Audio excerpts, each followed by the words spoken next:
What's up, soccer fans? Mike Guglielmi, Sons of a Pitch, Soccer Central, episode number 223, coming at you live from my basement. This episode, we're going to talk about the Eastern Conference Final, the Western Conference Finals, and how those games went. Our Bracket Challenge League recap.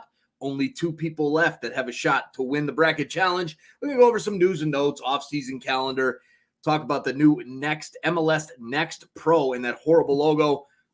Chris Armas to Man U. Are you kidding me right now? We're going to talk about all that stuff. Plus, we're going to have two special guests on tonight. One representing the Portland Timbers and the other representing New York City Football Club. And we're going to talk about MLS Cup Final coming up on the weekend. So stay tuned all the way till the end of this show and hang out with us. And we're going to be talking a lot of soccer here over the next hour. So let's get right into the business. We got Red Bull Insider in the house. Connor McCabe. We got Paul in the house as well, repping Talking the Woods. They're giving away our guest right there in the get-go. Glad you guys are in the house and ready to rock and roll. All right, so first things first, let's go talk about the games that we didn't talk about since our last regular podcast episode, which was last Monday night. We're going to start out with the New England Revolution and New York City Football Club. I'm going to talk about this one because this was the game of the playoffs so far. No doubt about it. John, get out of here. Dude, really? Are you kidding me right now? Get out. So this game was unbelievable. New England Revolution, your best team in MLS. They've got they're hosting New York City. New York City's coming in after a good win over Atlanta United. And then can New York City pull off the upset? You're damn right they can. They pull off the upset and beat New England.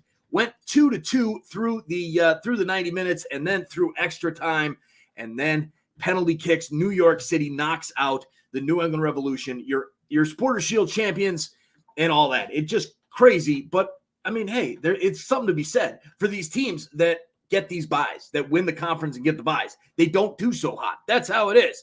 All right. So we've got Isaiah Paskins in the house. New England was never that good. They were that good, Isaiah. They were that good. DSO in the house. Rory in the house as well. How you doing, Rory? And we got brother BKL, Troy Polamalu in the house as well. All right, so that's enough. Real quick, I just wanted to touch on that New England-New York City game. That game was absolutely unbelievable. This back-to-back constant action. It was crazy. So now to the games that are the most recent, the Western and the Eastern Conference Finals. Western Conference Final, Portland Timbers upend Real Salt Lake and end their little run there, their Cinderella run. That's over. We knew it was going to come to an end at some point. RSL was not running the table and getting through the gauntlet of MLS Cup playoffs. The Portland Timbers said, come on, welcome to our house, and then they smacked the hell out of them. It was that simple. It was a beatdown from the get-go there. No trouble whatsoever for Portland. Goals by Mora in the 5th minute, a very ugly goal, but doesn't matter. Hit the back of the net, got past David Ochoa, who whether some people like him, some people don't. I don't like him. I think I don't really like him that much. I'm glad that they lost, and I'm glad that he's out. So then you got Salt Lake at a red card to Herrera in the 79th and Moreno with a beautiful goal that kind of made David Ochoa look bad. Went off the post, then off of his back and back into the net. So Portland, a 2-0 victory. I mean, this game was all Portland. From the start, there was no chance for Real Salt Lake in this matchup. Looking at the stats in this game, we had possession was damn near even, 51-50, 51-49 there. And then total shots, though, 14-7 for Portland. This game, the possession, even though it was dead even, all of the good possession came through the Timbers. They looked strong throughout this matchup, and I'm sure that Rocky will have plenty to say about that coming up when we get into our MLS Cup talk here in about 15 minutes or so. Plus, then you've got shots on goal, 7-3, block shots, 1-0 for Portland. Total passes, 432, and an 80% passing accuracy, 7 corners to 3. It was all the Portland Timbers in this matchup. And they, with this win, they host MLS Cup Final for the first time ever, ladies and gentlemen. First time ever, Portland is going to be hosting MLS Cup Final, and they deserve it, man. This is a group of fans that is absolutely unreal. And I am extremely excited to see that atmosphere come next Saturday against New York City because New York City beat Philadelphia Union. COVID or no COVID, I think New York City would have gotten it done regardless. They got a little bit of help from the pandemic. And Philadelphia, they got on the board first in this one. They scored first through an Callan's own goal. And then New York City, 2 minutes after that, it was about 90 seconds actually, that they get in and tie the game up, one apiece. Not a great game from New York City, but they find the winner through Tiago. No, not Tiago. What the hell's his name? Talis Magno gets the goal in the 88th minute to send New York City through to win the Eastern Conference Final. And there goes the New York City curse is now over. At least I think so. This is enough to say they've finally had a little bit of success in the playoffs because y'all remember New York City, they'd struggled in the playoffs in the past. Toronto knock them out. Columbus would knock them out. Other teams would knock them out. They could never seem to get anything going. Well, now they got something going, and they are in MLS Cup after beating Philadelphia. It was a valiant effort from Philly. I will give them that. A very good effort from them.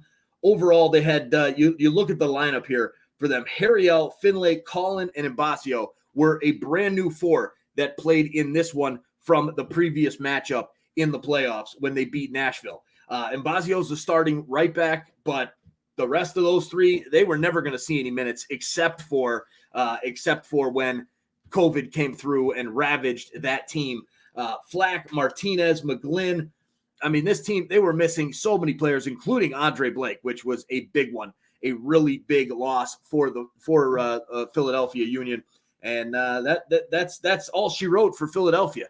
They're done. They're out. Their record season and getting to the Eastern Conference semifinals, the furthest they had ever gotten in the playoffs. That's done now. So there you go. Brother BKL says that's what I was saying all along. Philadelphia Union came good in the first half. Second half, they missed piece. Instead, Sergio Santos.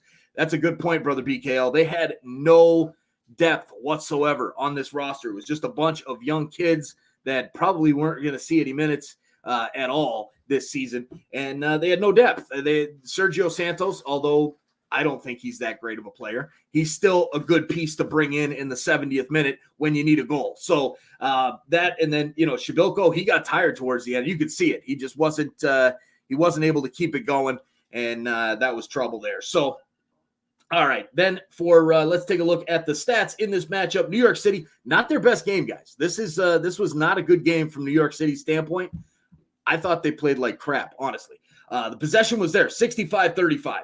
Total shots, 11-8. Shots on goal, 5-3. The passes, total passes, that's what's going to happen when you've got possession 65% of the time. But I'll tell you, man, New York City, they got lucky. They got by the skin of their teeth in this matchup. I think the mindset of, all these guys are out, I think that hurt them. And they came out a little bit slow. They didn't look that good on the ball in the first half, but they did what they needed to do. They got through. They move on to the to MLS Cup final, going to Portland this week. And Portland, New York City is the MLS Cup final. Speaking of the bracket challenge, let's move into the bracket challenge. We got T-Mac in the house. What's up, T-Mac? How are you, man? Very hurt about my Union finally getting knocked out. Hell of an effort from who was actually able to play. Very true, T-Mac. That was a great effort from that group of guys. Really a crappy situation overall. I mean, even the New York City fans, they'll admit, you know what, that sucks. That's not how you want to win. You don't want a bunch of guys being out. You'll take it if it happens. Don't get me wrong, but I think a lot of New York City fans probably agree with that statement. All right, so the bracket challenge here. There's only 2 people left that can win the bracket challenge. That's it. Only 2. Russell, Royal Timber 18, and BKL. Brother BKL are the only two brackets that have a chance here. Ryan T's bracket, Samuel's bracket, Anu Wiseman, DSO, Rapid Waters, me, everybody, we're all out. It's over. It depends on who wins MLS Cup final, and that is if Portland wins, Royal Timber, Russell will win the $25 Amazon gift card. Then if New York City wins, Brother BKL will win the $25 Amazon gift card. So that's it. Who's gonna win the MLS Cup final. Who's going to win the bracket challenge in that $25 gift card? Russell or BKL? We'll find out in just a few days. There, DSO says, no, it was a tactical switch by Dyla, and the subs changed the game. Tati is the best defensive forward in the league. His pressure up top is relentless. Agreed, DSO, 100%. That was a big switch there towards the end once he brought in Manuel and got things flowing there offensively and kind of pushed up. I remember hearing that in the halftime talk there. They said, we got to get our sixes up higher and push them higher up the pitch, and they did that, and that was what was needed to be done and made it happen. So, Tati, you're right. Tati will change how this team plays for sure. That's a big piece that was missing there for New York City, but they do have a good amount of depth back there. Or at striker for sure. So if he can't get it done in the beginning of the game, they have pieces to bring in towards the end. All right, a couple other things I want to touch on before we get into MLS Cup talk. We've got our off-season calendar announced. We've got, of course, all this stuff that's already done here, but we're going to see a list, a slew of players getting sent out, cut out, and whatnot over the next few days. And we've seen a bunch of them just over the past few days. I'll let you guys check up on that list yourselves. But now the biggest piece for this one is that the day after the MLS Cup, we have the half-day trade window opening. And then you've got the expansion draft for Charlotte FC. So who's going to go to Charlotte? Remember, this is something that we've dealt with every single year now for the past few years. Teams losing players because of expansion drafts and whatnot. So we'll see how Charlotte does here on the 14th. But that's kind of that nobody's worried about that right now. Right now, we're focused on the important stuff like MLS Cup final. Next thing up, Chris Armas. Chris Armas, former Toronto FC coach. What the hell is going on in this world? I don't even understand what's going on right now. I see this report. I'm like, that's a funny joke right there. That's some satire. We gonna laugh at this or what? And no, it's actually a serious thing. Chris Armas may be, it sounds like it's a done deal, might be an assistant coach for Manchester United of the English Premier League. What? This guy sucks. He's a horrible coach. Horrible coach. The guy runs Red Bull into the ground, goes to TFC, loses the locker room in 3 weeks after winning a Champions League two-legged tie, and now he's getting a job at Manchester United? I mean, Man U has fallen very far over the past few years, at least from what I've heard. I don't know because I don't follow much of it, but I always seem to hear everybody bitching about Man U and how they lost today and, this team's not that good. Well, get ready for them to get worse and worse. If Chris Armas has anything to do with the club, they're going to suck. And I just can't understand why anyone would hire Chris Armas, especially after that kind of track record. There you go. Jay Jardim says, dude, Armas must have some serious connections in the football world. Serious connections, Jay, because that's insane. Absolutely insane. I can't even believe it. DSO says CR7 will smack the shit out of Armas. I hope he does. I hope he just walks up to him in the first day of practice and just, the hell out of here, you bald-headed scumbag. You suck. That's pretty much what I would like to see. But hey, who knows? Who knows? Ramon in the house. What's up, Ramon? How you doing, man? Jan Step as well. What's up, Jan Step? Just passing by to hit the like button. Much appreciated, Jan Step. We'll see you on Saturday for MLS Cup Final. We'll be live for that one. And, there you go. Isaiah says Armas and Ragnick were together at Red Bulls. Okay, so there you go. That's the connection. That's apparently Chris Armas has life figured out. He's good at networking. That's one thing, because you always get jobs through networking, and apparently that takes precedence over everything else. So, all right, we'll see how it works out for Chris Armas. If he lasts more than 6 months, I'll be surprised. But something good to put on the resume so he can go ruin some other club as well. All right, let's talk next about a couple moves and whatnot that were done here. We had CF Montreal Gabriel Corbo from Bologna, the revolving door with Bologna and who the Montreal Impact, CF Montreal. Because Joey Saputo, the owner of Montreal, owns Bologna as well, you're always seeing players getting loaned over to Montreal from Bologna and back and forth and whatnot. Lassi Lapalainen, he is now permanently with Montreal because he was not good enough to cut it at Bologna. You remember Louis Binks? He went from Montreal up to Bologna, now is still with Bologna, sitting on the bench. But Gabriel Corbo, have no idea who this guy is, but we'll see if he stays in Montreal or if he goes back to Serie A in due time. The Crew, Columbus Crew, re-sign Zelarayan and Room. Good moves for the Crew.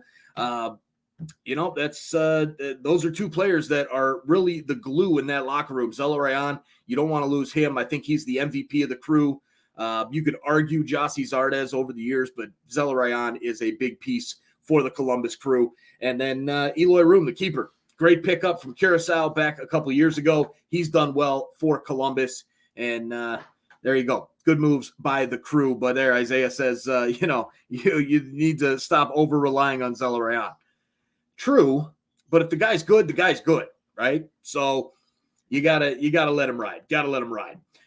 There you go. As you know, tactical manager is same connection in Man United, but I feel crazy Man United front office. Oh, well.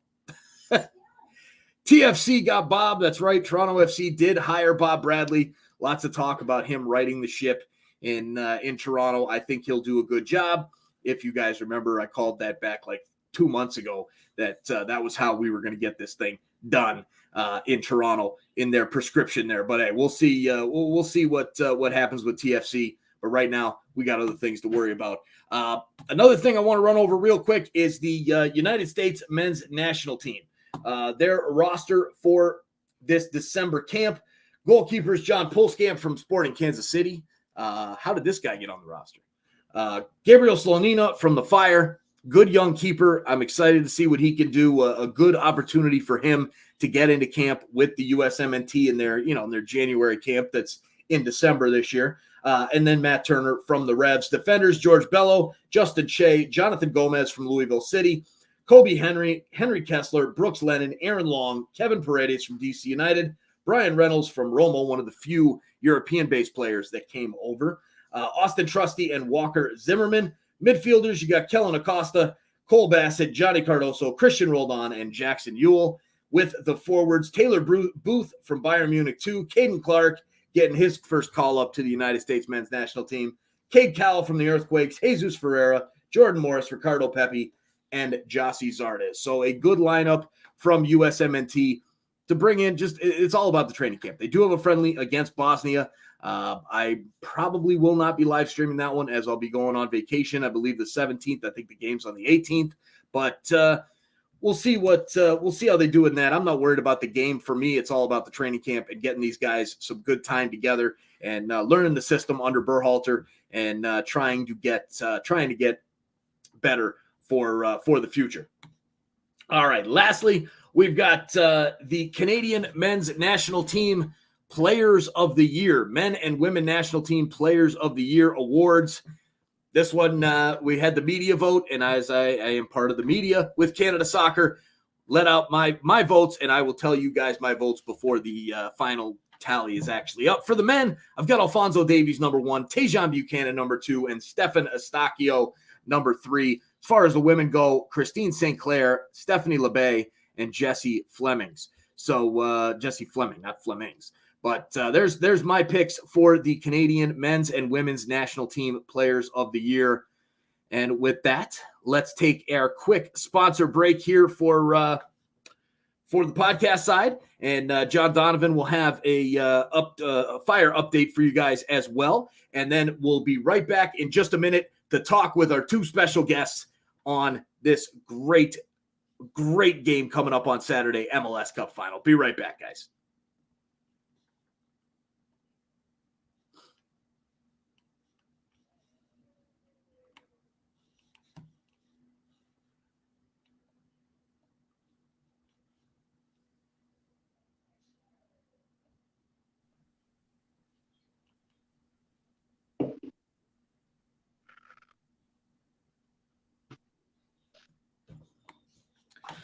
All right, so there you have it. We're back from break, and we've got two special guests. We've got Rocky at Talk in the Woods representing the Portland Timbers and DSO representing New York City. How you doing, gentlemen?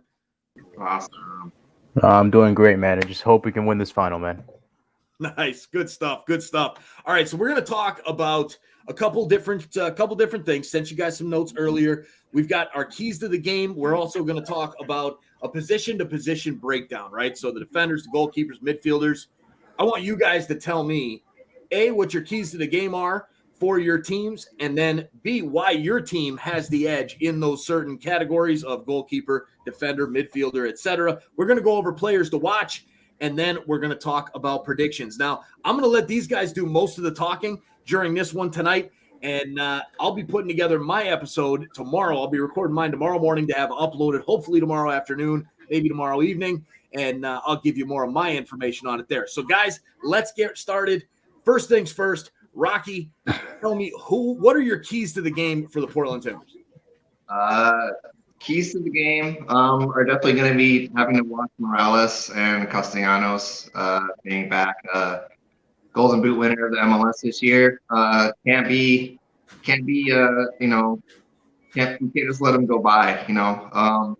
I think defense has got to be strong. We've like the pressure with RSL. It was 90 minutes of pressure on both sides, offense and defense. I think we got to continue to do our set piece defense as well.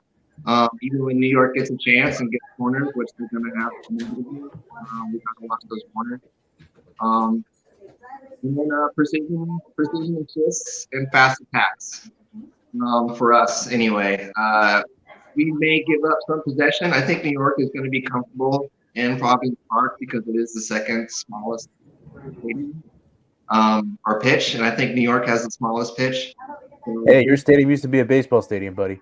It's what's the derby of the baseball stadiums right here. Yeah, sure. So, I mean, that's something that, New York isn't going to be a pushover. I mean, stats aren't always going to be the giveaway. And then a good goal spread. We don't have dominant goal scorers like Castellanos or Morales, but everyone in our midfield and even our defenders right now are scoring goals. So I think those are pretty much the keys. And then probably the biggest one, the factor for us is going to be the Timbers Army and just being loud and proud. I agree. Absolutely, man. That I'm fired up for that atmosphere, man. I've heard on Twitter that the away tickets have sold out quickly for NYCFC, so we will have a loud third rail section, but it definitely won't be as loud as the Timbers Army. The Timbers are at home, so I expect the atmosphere to be primarily Timbers. Oh, absolutely. It's going to be. From being an MLS Cup final back when the Sounders beat us back in 2016, they had their contingent up in the top corner, and they tried to get loud, but they were nowhere near Toronto FC, and I expect the same thing with when you've got a great atmosphere like Portland. Those few New York supporters, man, I'm sorry, they're not going to drown out the Timbers Army there, but I can't wait for that atmosphere. It's going to be unless we score, it's going to be silent and we're going to be loud. There you go. All right, DSO, what are your keys to the game for New York City? I've actually got 3 that I wrote here on my pad. It's number 1 is confidence. Just play with no fear, just like we did against New England in all 4 games. We could have won all 4 games if I'm being honest against New England this year, but some red card earlier in one of the games, the poor defensive mistakes in the very first game against New England definitely cost us, and we beat them at Yankee Stadium. We showed no fear against New England at all, and they're the best team in history points wise in the regular season with 73 points. Obviously edging out LAFC with 72, but we took all 4 games to them, man. We took them all the way to penalties. It's at Gillette Stadium, and we silenced the crowd pretty early on, 3 minutes in with that goal that Santi scored. So I'm pretty confident that we could do something similar. Number 2 for me, patience. I feel like Portland's just gonna try and just defend and go off the counterattacks. If you can play simple, just play the way you're facing. If you can't possibly turn, just scan the pitch, you play your best possible pass. You know, just be patient with the ball. Don't force anything in the final third that could potentially hurt you. You know, potentially go on a counterattack and they could score. So especially on a turf pitch, you know, we play on grass fields, but we did play at on a turf pitch at Gillette Stadium. But you know what, just be calm, be patient. You know, it looks like the Timbers are gonna defend, so there's only so much pressure they can take, and it's a matter of time until the dam breaks. Man, we can break the deadlock. Number three, just be cool, keep a cool head.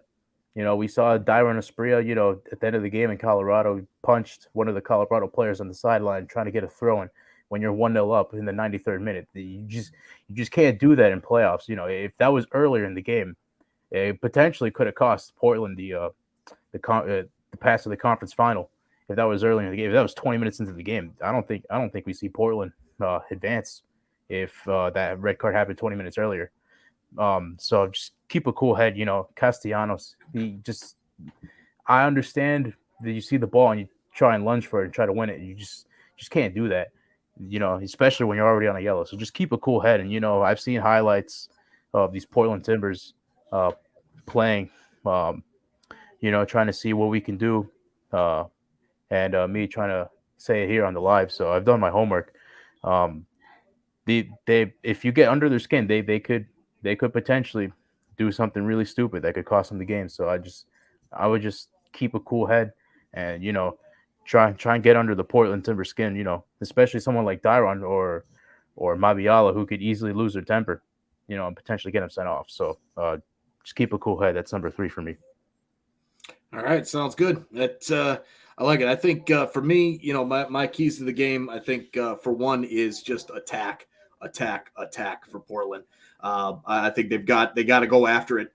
They cannot sit back like you know, you're kind of talking their DSO that you expect to see Portland kind of sit back and try and hit off the counter. They can't do that. New York City will break them down too quick, and that could be trouble. So for New York City, I say you know, take the crowd out of the game. Start fast. That's the key for me.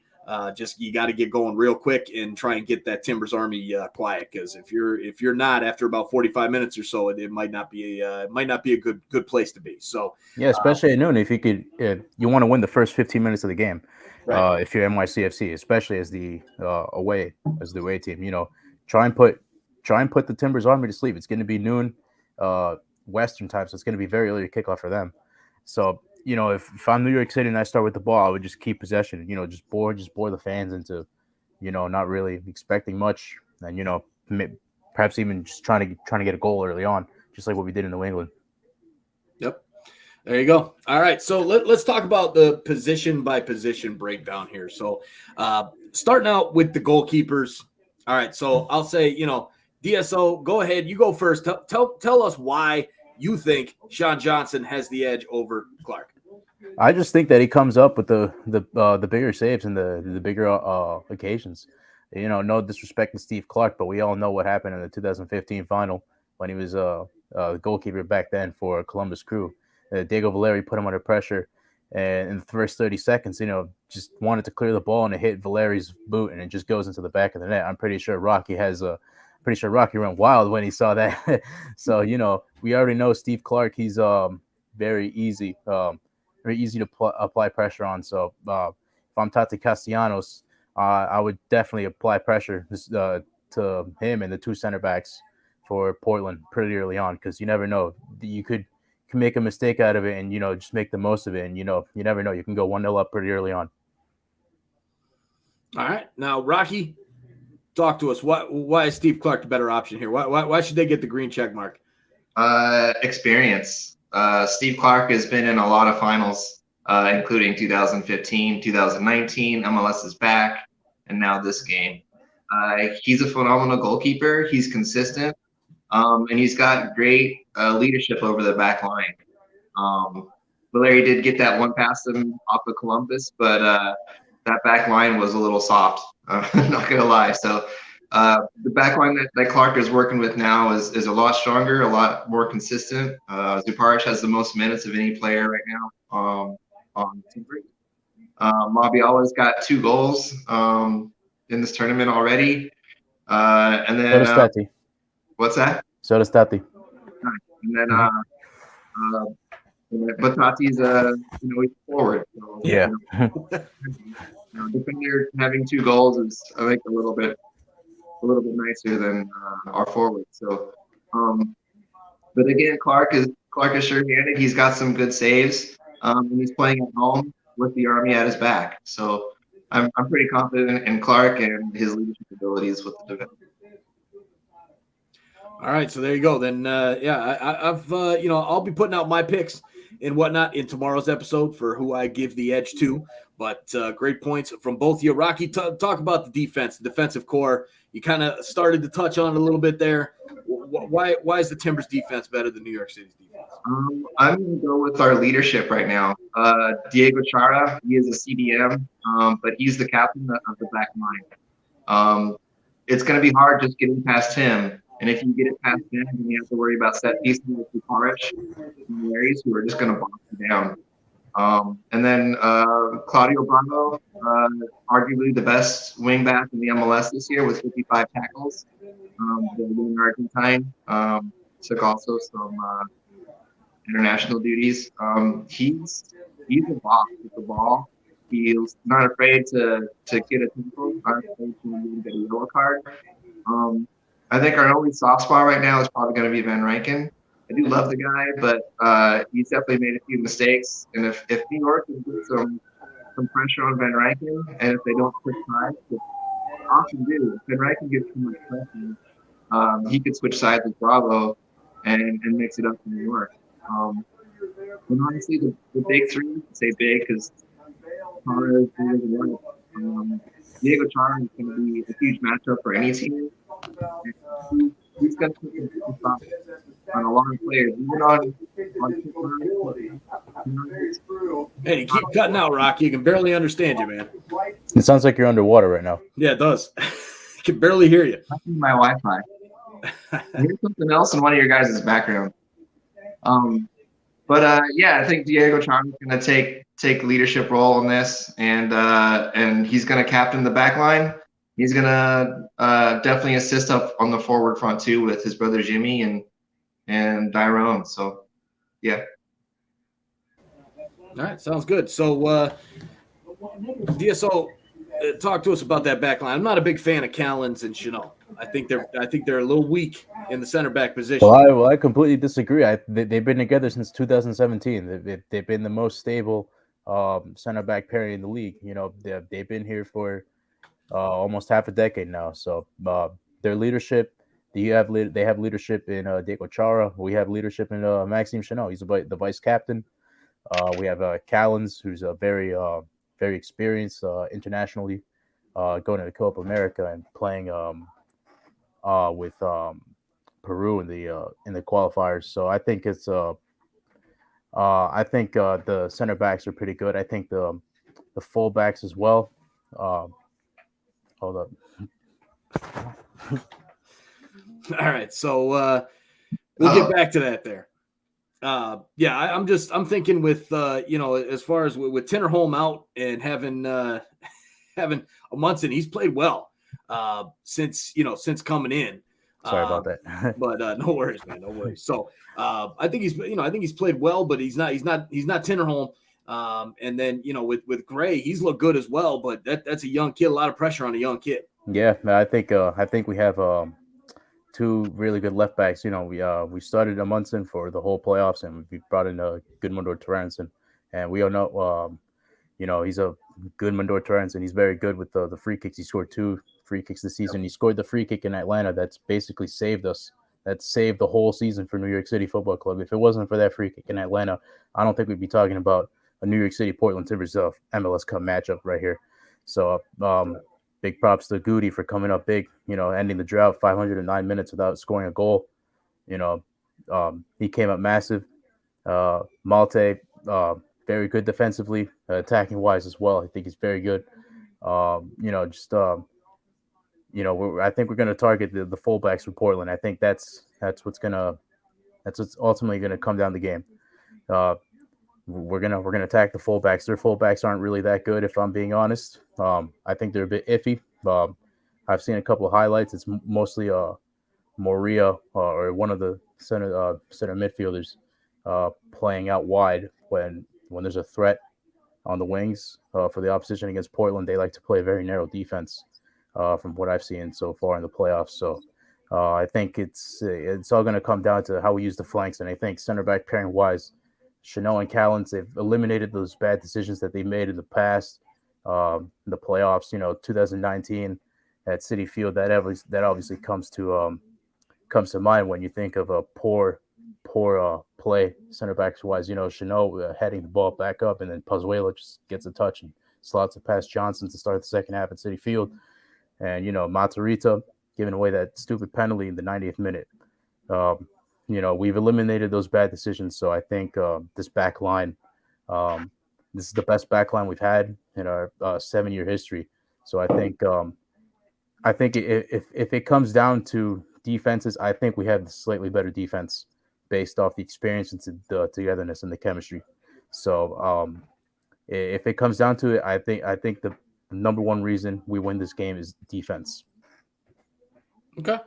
Yeah, I mean, they're going to have to play some defense for sure because going on the road, Portland's going to get their chances. So they're going to have to stand up defensively and, if they want any chance in this matchup going on the road. So midfielders, I move the wingers and the forwards in as one, right? So kind of your defensive mids, your Cam, for the midfielders, I mean, you got some great players in the midfield in this game. I mean, you got the Charaz, both of them for Portland. You've got in New York City side, you got Maxi Morales. I mean, you got all these other pieces. There's so many great players in the midfield. This is a really, really tough one to decide on who has the edge here. A lot of people probably say it's pretty even in the midfield. Rocky, talk to me about Portland's midfield. Again, with Diego Chara being able to move up and feed out balls, intelligent balls to his good players. We're able to play Blanco the last game, and we still won and held a clean sheet. If Blanco's able to play, I don't think he'll start, but I think he might be a super sub. And if he puts in 20 minutes toward the end of the game, it doesn't matter if New York is up 1. We're going to find an equalizer, possibly 2. All the rest of our midfielders, Paredes, he'll probably start. Fachive is a great super sub on the midfield too. They're not afraid to go back and play some defense, and they've all scored goals. Even if Valeri comes in and does a magical 10, 20 minutes toward the end of the match, he could also move forward and get a goal as well. But I say Paredes for me has been a little bit, under the radar. He does have a few goals, quite a few assists, and he's just been playing out of his gourd. We picked him up from Club America, and he played on our T2 when we were developing him, and he's just slotted right into Gio's plans.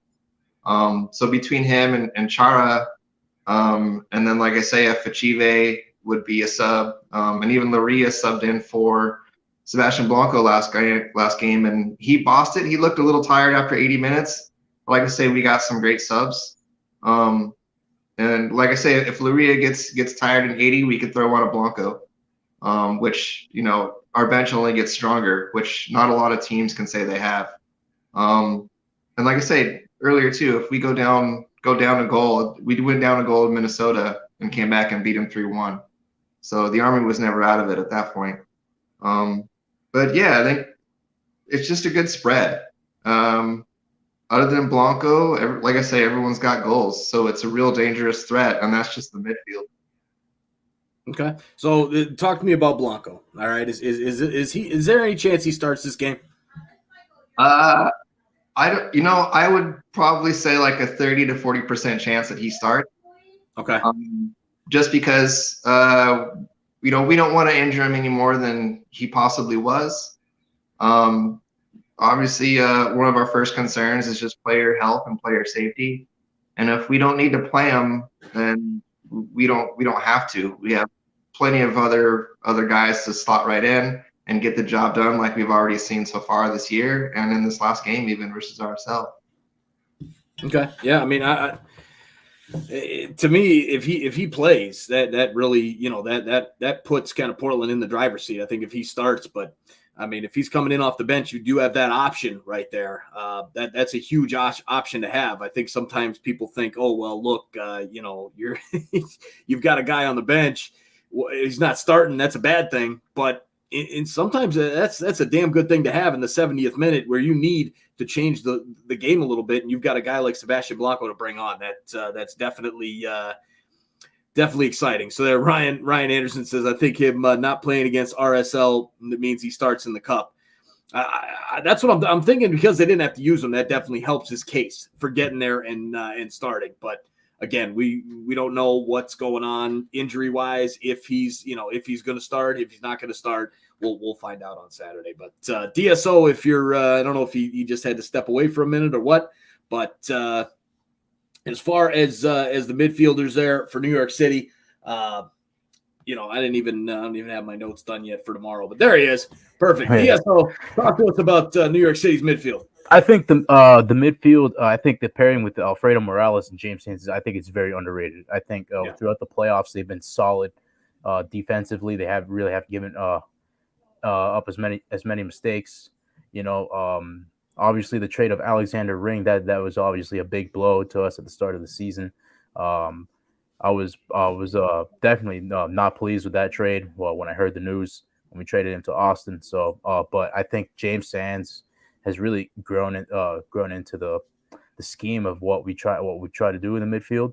I think him and Alfredo Morales really hasn't played that well at the start of his time here in New York, but over the playoffs, over the past couple weeks and the last month of the regular season, he's definitely played up to his potential here.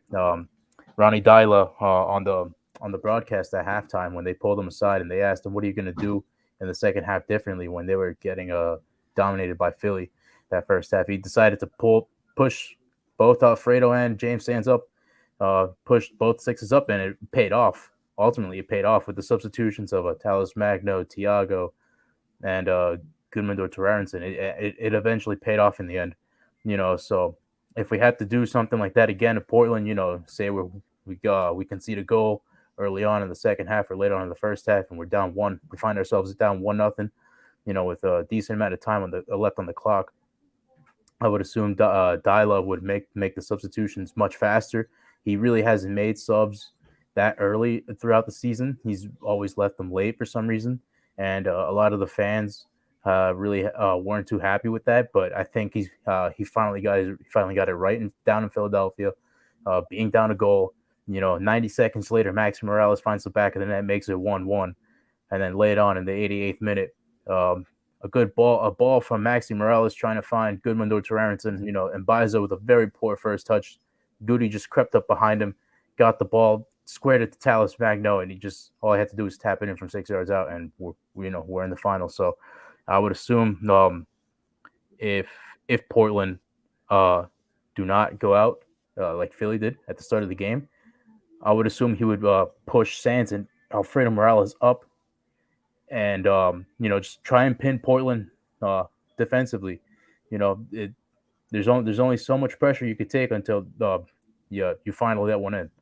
So even if that means you have a very good defense and a decent goalkeeper, if you take too much pressure, it's eventually going to get on you. It's eventually going to get tiring for the defense.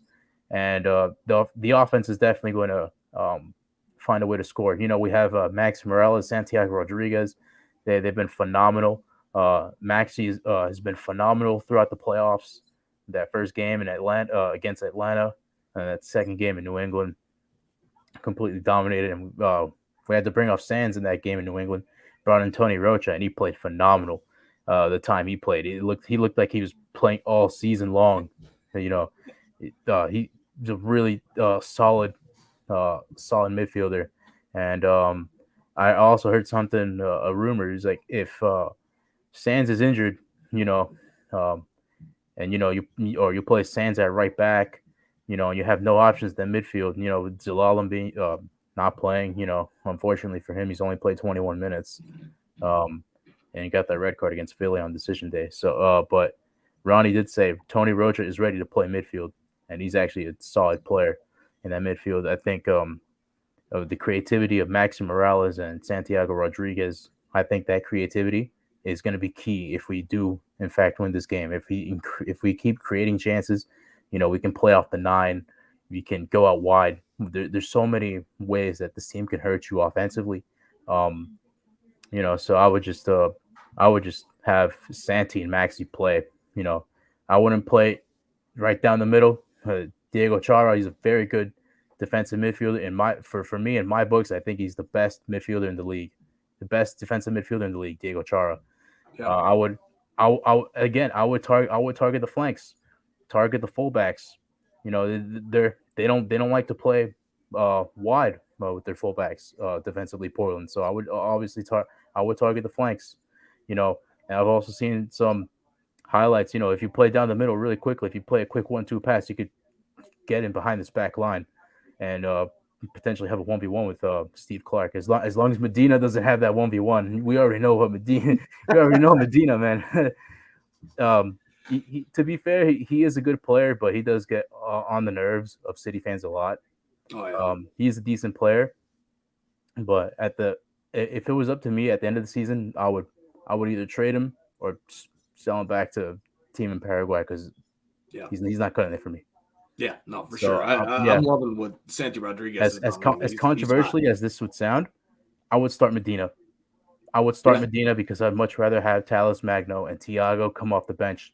They're more of super subs than starters. So I would 100% start Medina on Saturday because we've started the same 11 2 times. Then we've had to put in Ever because of the suspension for Castellanos. And Ronnie Dyla, he's gotten everything right so far. So I would 100% start Medina and then just pull him off around the 55th minute mark. Yep, that's it. And then, when you get to this point in the season and you're playing an MLS Cup, everything is going right for you, period.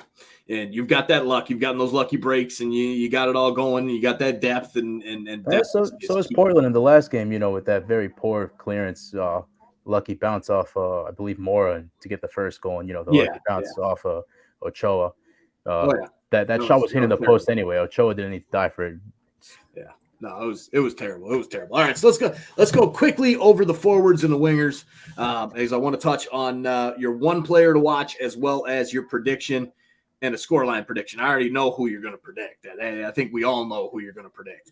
But as far as scoreline goes, so let's talk about the wingers and the forwards. Rocky, talk to me, man. What do we got up top? With Mora going to start, or are you going to put in these Goda? He missed 2 shots the other night. His shot percentage went down like crazy there after that. I know his almost perfect percentage went down a couple notches. He's arguably still one of the most precise goal scorers. He doesn't have a lot of minutes coming off an injury, but Nezgoda he's clinical and dangerous. I don't think he'll start. I think Mora will start. He needs to find open spaces. And then you have Asprilla will probably start over Santiago Moreno. Although he did have an amazing game. He was, probably player of the match last game. He's what you want. He's young, he's fast, he's really smart, and he'll beat you on the run. So this is what's great about the counterattacks is if New York does play pressure and gets a little deep, Moreno's fast enough, Asprilla's fast enough, Jimmy Chara is fast enough, Mora will find space, and possibly Blanco or even Loria could be helping out up in that mid. These guys aren't slow. It's that perfect balance of age, intelligence, and athleticism. Jimmy Chara, just a dime on the ball. He's the shortest guy on the field, but he's just a giant testicle with legs. He's like I say, he's super fast, super intelligent. He works seamlessly with his brother, and Dairon Asprilla. They switch sides often too, so they're not afraid to switch up on you either. So, and they'll do it quick. You might not even notice it, and all of a sudden you got Dairon on you when you thought you were covering Gimme. And then, I think Nisgoda is going to be a super sub. He'll probably come in with 10 minutes if we need a goal or if we don't need a goal. And depending on how this game goes, we could be up a couple goals and we could sub in Blake Bodley or Renzo Zambrano or even Zach McGraw on defense. So it's kind of something we did versus ourselves. We were up 2 goals and we subbed in guys that aren't normally subbed in and just get them some minutes. For instance, Blake Bodley, I only think he has 1 or 2 regular season games his entire career, and he's played nothing but finals. He played MLS's back. He's played in this tournament, and he played in 2018 as well. And then, Dairon Spria being back. Yeah, he made a mistake versus Colorado in that last few minutes there in that game, but he's really matured. If you think about it now, he's almost 30. Or maybe he is like 28, 29, but he's matured a lot, and it's going to take a lot for him to get under his skin. But he's, like I say, he's ridiculously fast. Really, he's just gotten smarter. He's gotten better at his craft. And Gio loves him. He's, loved him his entire time he's been on this team. And even I can argue definitely when he was younger, he either loved him or hated him. Because he did have a temper. He was immature, and he would get frustrated, and it was obvious. But I think a lot of that's ironed out. I think if he was frustrated that game, I think that's it. I don't think he's going to get frustrated anymore. And like I say, anyone can score on this front 4, front 5, including, like I say, Diego Chara's got 2 goals this year. Fachive's got a goal. Blanco's got goals. Any one of these guys could move up and score. And then I think I'm afraid to be the soccer ball myself. Like, this could very easily be a runaway game. But with all due respect to New York, I mean, they could score as well. We could have 3-2 or 4-3, and it could just be punch after punch after punch from each other. So I do expect Timbers to score more than 1 goal, and I would expect New York to score at least 1 goal, if not 2. Yeah, I mean, if this was a regular season game, I would be saying shootout, like 4-3 type of deal. But it's a final. You never get that in a final. I mean, very rarely it happens, but not very often. And I expect this to be a pretty tight, cagey game, especially in the first 45. So. I love what I'm seeing from Portland there with Nisgoda. I think he can change a game coming in towards the end of the game. But there I saw Isaiah said hot take Jimmy is the best striker in Portland.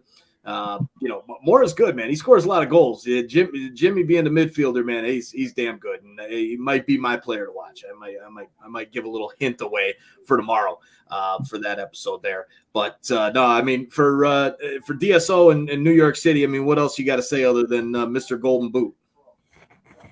We have options off the bench. You guys saw yesterday with the Thiago Talismagno.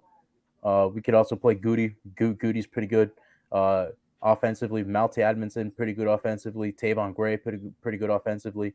You could easily say the fullbacks could almost play as wingers for us. I think that I said it again. I'm going to say it again. They're going to be the most integral part and for us scoring goals and trying to win this game with the crosses, the deliveries. For Max Morales, even Medina's a pretty good in-swinger as well. We saw what happened in the second game of the season against Cincinnati. Granted it was on the tighter pitch at Yankee Stadium. Just whipped one into the top corner from a corner kick. Obviously the field in Portland is a lot wider, but I would definitely take that into consideration. Medina's a pretty good in-swinger in his own right. I would definitely defensively. If you can contain Dairon Asprilla, if you can contain Yimi Chara, if Blanco starts, if you contain him and you keep possession, they can't hurt you. If you keep possession, you play smart. Your opposition can't hurt you. You can only hurt yourself. with the way you use the ball. So attacking wise, I think we can play off the 9. We could play off Castellanos. If ever needs to come in for whatever reason, we could also play off him. There was an opportunity created. I think it was I believe it was Max Morales chipping in a ball or Malte Amundsen chipping in a ball. Ever just kind of laid it off for somebody. I'm not sure who it was. He laid it off. I believe I can't remember who it was, but he laid it off. And then we had Medina at the edge of the box. He had a strike. It was saved by Freeze, but you know what? That's a way New York City can hurt you.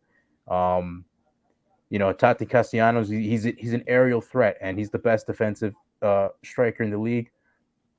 I don't think the Portland Timbers center backs are really have been tested in that sort of way. So it's going to be something brand new for them, especially with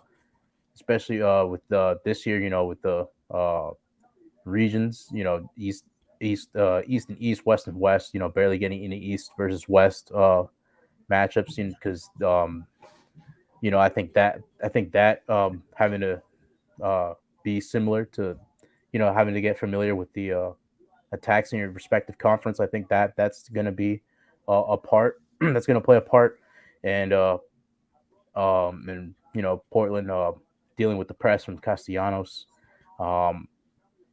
We also our center backs could hurt you from set pieces as well, from an in swinger free kick or a corner kick. Maxime Chanot, Alex Callens, they have the height. They have the height to win the header and potentially head one home. Castellanos, even Maxi Morales, for a guy that's 5'3", he's pretty good. He almost scored against New England, hit the post, unfortunately.